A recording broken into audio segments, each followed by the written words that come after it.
May isang lalaki sa Panay na unti-unting nagbago. Noong una, parang wala lang, medyo mabagal na siyang kumilos. Minsan biglang naninigas ang isang braso. May mga pagkakataong hindi niya mapigilan ang pag-ikot ng kanyang kamay. Akala ng pamilya niya, baka pagod lang, baka tumatanda na. Pero habang lumilipas ang panahon, mas lumalala. Mas madalas na ang kakaibang galaw. Mas nahihirapan siyang maglakad. At dumating sa punto na pati simpleng pagsasalita at pagkain ay naging mahirap. Ngayon, may pangalan ng ganitong kondisyon. Pero paano kung nangyari ito sa isang tao 100 years ago? Walang neurologist, walang genetic test, walang paraan para makita kung ano ang nangyayari sa kanyang utak. Ano kaya ang iisipin ng mga taong nakapaligid sa kanya? Sa isang lugar na may matagal ng kwento tungkol sa mga aswang, baka hindi sakit ang unang maisip nila. Ang aswang ay isa sa mga pinakakilalang nilalang sa folklore ng Pilipinas. Pero sa Panay may isa pang kwento na hindi tungkol sa isang halimaw. Tungkol ito sa isang sakit. Isang sakit na napakabihira sa ibang bahagi ng mundo. Pero mas madalas makita sa mga taong may ugat sa Panay. Ang pangalan nito ay X-linked dystonia Parkinsonism. Pero sa Pilipinas, mas kilala ito bilang lubag. At dito nagiging kakaiba ang kwento dahil may genetic connection ang sakit na ito sa Panay. Hindi ibig sabihin nito na ang aswang ay may lubag. Walang evidence na nagsasabing ganoon. Pero may isang tanong. Paano kung may mga taong may totoong sakit na dating hindi maintindihan ng kanilang komunidad? At paano kung ang kakaibang kilos ng katawan nila ay napagkamalang something supernatural? Para maintindihan yon, kailangan muna nating bumalik sa genetics. Kapag maliit at magkakalapit ang isang populasyon sa loob ng maraming henerasyon, may mga genetic traits na pwedeng mas lumaganap sa kanila. Tinatawag itong founder effect. Isang simpleng example. Isipin natin na may isang maliit na grupo ng mga tao. Isa sa kanila ang may rare genetic change. Kung ang kanilang mga anak at apo ay patuloy na nagkakaroon ng pamilya sa parehong population, pwedeng maipasa ang genetic change sa maraming descendants. Sa paglipas ng daan-daang taon, mas marami ng tao sa population ang maaaring magkaroon ng parehong genetic background. At may ganitong pattern sa XDP. Kaya hindi random ang pagkakaroon ng sakit na ito sa Panay. May genetic history ito.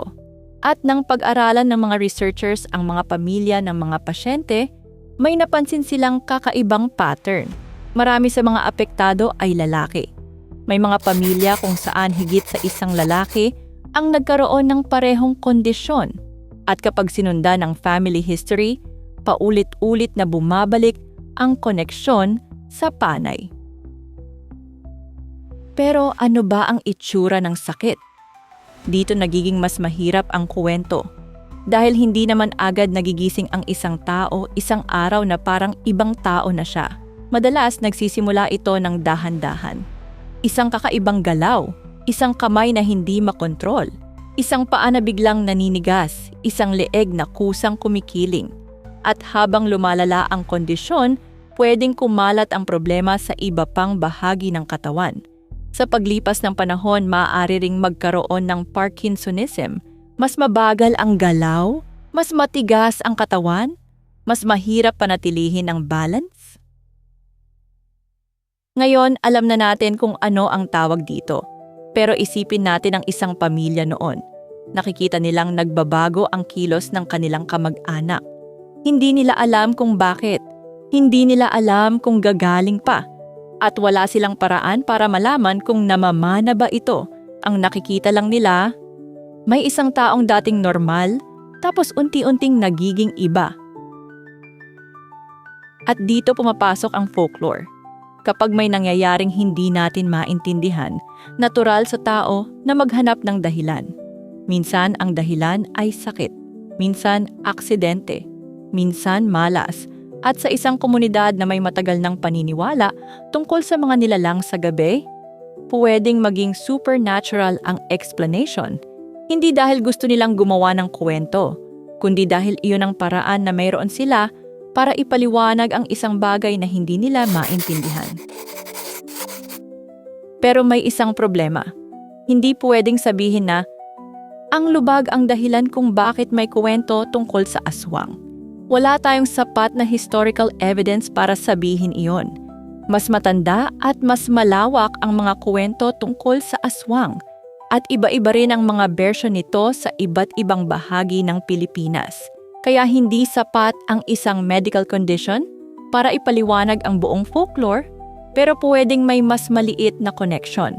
Isang taong may kakaibang kondisyon, isang komunidad na walang medical explanation, at isang kwento na maaaring tumulong sa mga tao na maintindihan ang kanilang nakikita. At dito naging mahalaga ang research tungkol sa XDP. Noong 1970s, napansin ng mga neurologists na may kakaibang concentration ng mga pasyenteng may ganitong movement disorder sa Panay. May mga pasyente mula sa parehong lugar. May magkakapamilyang lalaki na pare-parehong apektado. At habang pinag-aaralan ang kanilang family history, lumabas ang isang pattern na mahirap baliwalain. Hindi ito basta random na sakit. May genetic connection. Mula roon, mas lumalim ang research. Sinimulang hanapin ng scientists kung anong bahagi ng DNA ang may kaugnayan sa kondisyon at kalaunan nakilala ang genetic changes na nauugnay sa XDP. Ibig sabihin, ang isang sakit na dating mahirap ipaliwanag ay unti-unting nagkaroon ng scientific explanation. Hindi sumpa, hindi possession, hindi pagbabago ng anyo. Isang neurological disease na may genetic origin. Pero may isang bagay na hindi kayang ipaliwanag ng genetics. Ang takot ng mga tao. Dahil kahit malaman natin ngayon na may sakit ang isang tao, hindi ibig sabihin na ganoon din ang magiging explanation ng mga taong nakakita sa kanya noon. Imagine ang isang baryo maraming taon na ang nakalipas. May isang lalaki na kakaiba ang kilos. Hindi niya makontrol ang katawan niya. Hindi maayos ang kanyang paglalakad. At gabi na nang makita siyang mag-isa sa labas kung walang medical explanation, ano ang ikukwento ng mga nakakita? May nakita akong kakaiba. Hanggang sa maging may kakaibang tao sa lugar namin. Hanggang sa paglipas ng panahon, maaaring maging bahagi na ito ng isang mas malaking kwento. Ganito rin kumikilos ang folklore. Hindi ito kailangang magsimula sa isang malaking alamat. Minsan, nagsisimula lang ito sa isang pangyayari na hindi naintindihan ng isang tao. Pagkatapos, ikinuwento niya sa iba. Ikinuwento naman ng iba sa kanilang mga anak. At habang lumilipas ang panahon, nadadagdagan ng detalye. Nabubuo ang isang kwento. Pero may isa pang importanteng bagay. Hindi lahat ng taong may kakaibang kilos ay may XDP at hindi lahat ng kuwento tungkol sa aswang ay may medical explanation. Mahalagang sabihin iyon dahil kapag pinilit nating gawing scientific explanation ang bawat folklore, mawawala rin ang tunay na kahulugan nito. Ang folklore ay bahagi ng culture at ang culture ay hindi laging sumusunod sa laboratory results. Pero sa kaso ng Panay, may kakaibang overlap. May isang rare genetic disease. May strong connection ito sa Panay ancestry. May mga family lines na maaaring sumubaybay sa parehong genetic history. At kasabay nito, may isang lugar na matagal nang may sariling mga kwento tungkol sa mga taong hindi pangkaraniwan. Hindi natin masasabi na ang isa ang pinagmulan ng isa. Pero mahirap ding hindi mapaisip. Dahil baka ang mas malaking kwento ay hindi tungkol sa aswang. Baka tungkol ito sa kung paano natin naiintindihan ang isang tao kapag hindi natin alam kung ano ang nangyayari sa kanya. Ngayon, kapag may ganitong sintomas, pwedeng pumunta sa doktor. May tests, may diagnosis, may research, may genetic counseling. Pero noon, ang sagot ay maaaring manggaling sa matatanda sa komunidad, sa kwento ng pamilya. sa mga paniniwalang ipinasa ng kanilang mga ninuno, at minsan, sa folklore. Kaya kapag narinig natin ang salitang aswang, madali nating isipin ang isang halimaw, isang nilalang na nagtatago sa dilim. Pero ang mga lumang kwento ay mas komplikado kaysa doon. Dahil minsan, ang kinatatakutan ng isang community ay hindi naman talaga isang nilalang. Maaaring isang sakit, isang kamatayan na walang paliwanag, isang taong hindi maintindihan ang kilos, o isang pangyayari na hindi nila kayang ipaliwanag gamit ang knowledge na meron sila noon. At sa Panay, may isang sakit na nagbigay sa atin ng kakaibang pagkakataon na tingnan ang lumang folklore mula sa ibang perspective.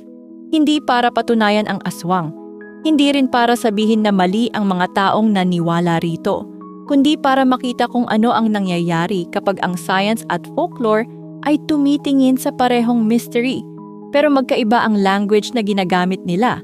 Ang science ay nagsasabing genetic disorder. Ang folklore ay maaaring magsabi, may kakaiba sa taong iyon, magkaiba ang salita, pero pareho silang nagsisimula sa parehong observation. May nangyayari. At marahil iyon ang pinaka-interesting na bahagi ng kwento, dahil habang mas marami tayong natututunan tungkol sa genetics, mas naiintindihan din natin kung gaano karaming bagay ang hindi alam ng mga tao noon. Hindi ibig sabihin na mali sila sa lahat. Ibig sabihin lang, may mga tanong na wala pa silang sagot at gumawa sila ng sariling paraan para mabuhay kasama ang mga tanong na iyon. Kaya sa susunod na makarinig tayo ng kwento tungkol sa isang aswang sa Panay, baka hindi agad natin kailangang itanong kung totoo ba ito. Mas magandang itanong, ano ang totoong nangyari bago naging kwento? Sino ang unang nakakita? Ano ang nakita niya? Ano ang hindi niya naintindihan? At bakit sapat ang pangyayaring iyon para ikwento pa rin ng mga tao makalipas ang maraming taon?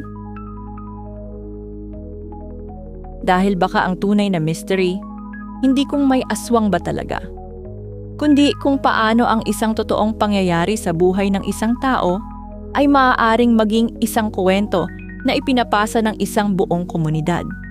At minsan, sa likod ng halimaw na matagal nating kinatatakutan, may isang taong noon pa man ay naghihintay lang na maintindihan.